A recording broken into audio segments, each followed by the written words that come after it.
The biggest news here in Washington, D.C., other than the balmy weather that Washington has been having over the last several days, is the fiscal cliff. Now, the fiscal cliff itself is highly complex, all the proposed spending cuts or tax increases, but we thought we would ask the American public a few basic questions about their views on the whole process. First of all, do you think, we ask Americans, that the leaders here in Washington should stick to their principles on spending cuts and tax increases, or should they compromise their principles in order to reach an agreement? Well, guess what?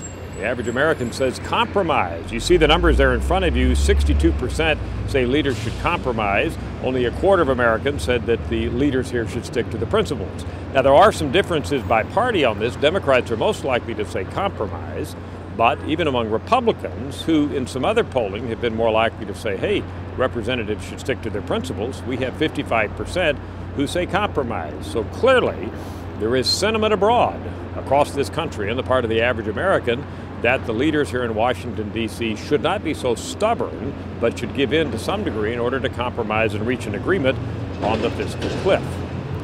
Now, another question is, how optimistic are you that the leaders here in Washington will reach an agreement before January 1st, when the country would sail off the cliff? Well, this depends on your interpretation of the numbers. We gave them four choices: very likely, somewhat likely, not too likely, or not at all likely that the leaders will reach an agreement. Only 14% very likely, but the somewhat likely is up to 44%. So if you put those two together, very and somewhat, you've got over half of Americans who hold out at least some optimism that it's likely that the leaders here in Washington will be able to reach an agreement.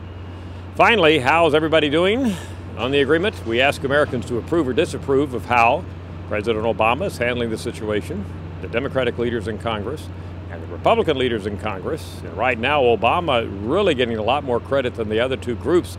Look at that in front of you. 52% approval for Obama, 39% approval for the way the Democratic leaders are handling it, and the lowest of all, 27% approval for the way Republican leaders are handling the fiscal cliff.